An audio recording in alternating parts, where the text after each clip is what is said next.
So, are you, your name's Pops, correct? Yeah, Or are you Pops. I'm called William Pops? Shoemate. William Shoemate. And you're homeless, sir? I hope so. Okay. And how did you become homeless? Uh, I got hit over here in the corner by a truck and got laid off because I didn't have any insurance. The And how, truck kept going. and how long ago was this? In 2006.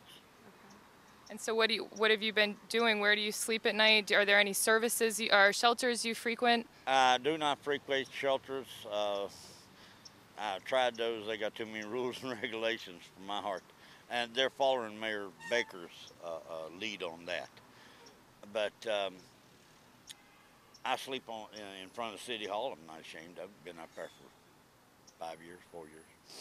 Um, I think that there's a misconception about the homeless.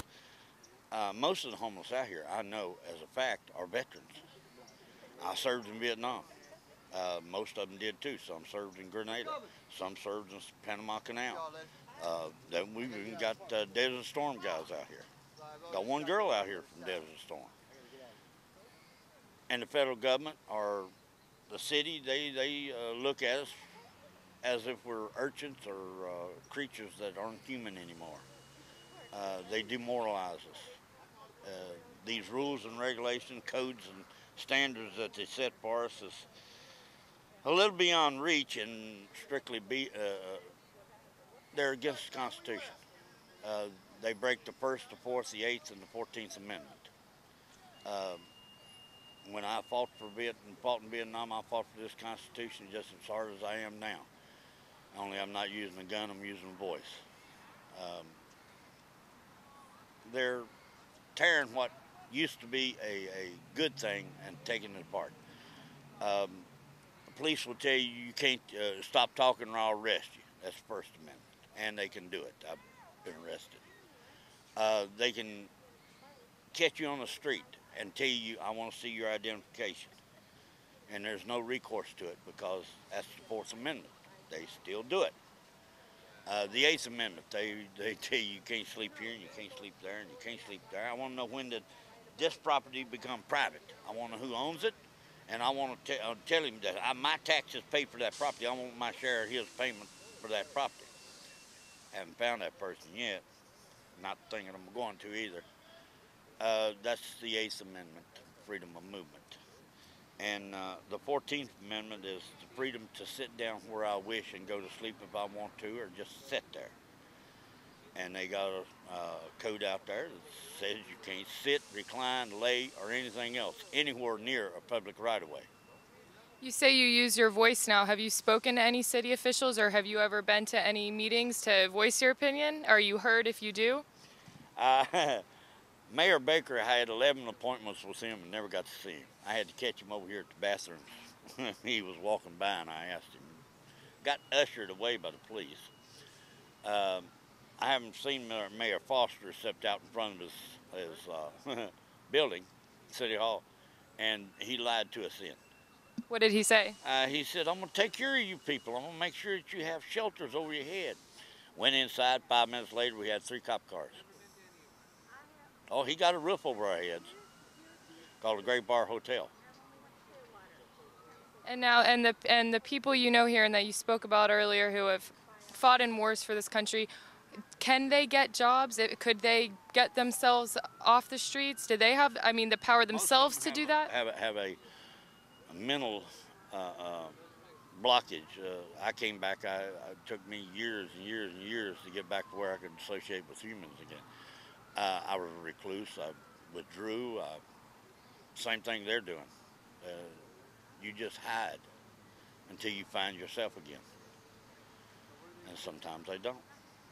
We got one in here, Ed. I'm not going to say his last name, but he's. You have to talk to him real careful, like, because he'll go into Never Never Land and not come back. I mean, it's basically that way all around. But no. And what do you see for your future? I mean, right now, is it day by day here, or do you have, you know, desires and hopes that you want to fulfill? Yeah, I want my Constitution back. Right now, we're fighting in court to evaluate and get the laws repealed if I can. Uh, I'm hoping that there's some compensation for all this that I've been through. If there is, then I'm buying the schools and I'm opening them up. And I'll leave every bit of whatever they give me to run the schools. And then I just go hide away again. No, it's the thing that City Hall thinks that this city is just tourist. It's not. It was built on the elderly and the military. And now they're turned into, God help me, Miami, a tourist trap. That's exactly what it is, a tourist trap. Do you find that you get support from citizens in the community outside of the local government? Yes? I've had people, we have a newspaper that we publish, and I have had people read the newspaper and come into the park and ask me questions, sit down with me all day long. We got a challenge in the last paper. Anyone that wants to come out here and stay on the streets and find out what it's like, I'll protect them. And if you think my word isn't worth something, ask. Have you had anybody take you up on that challenge? 2 people. They've already left. And they said that they would help the advocacy of the homeless after they left. After spending a night in their shoes, they spent a whole week out here. A week? Yeah. So come on, spend a week with me. I mean, it's I ain't gonna say it's the best in the world, but it is freedom. I can look up and say that God's above me, and I don't have to worry about somebody coming breaking my door down. Y'all go home. When you close your doors, you turn a little lock and go sit down. When I have an apartment or a house, I close the door or usually leave it open and never lock it. If somebody comes to my house, be they friendly, good, I'll feed them. I'll put them up. Be they enemy, good, I'll bury them. That's the way it is. I'm from Texas. We don't have any other ways. How'd you deal with the recent cold snap? I got run out from front of the city hall for one thing. But that's not the problem. The problem is if the police come and arrest you when they say move and you don't move, they come and arrest you, you lose your property. If you go to a cold shelter, they will not take your property with you. You lose your property.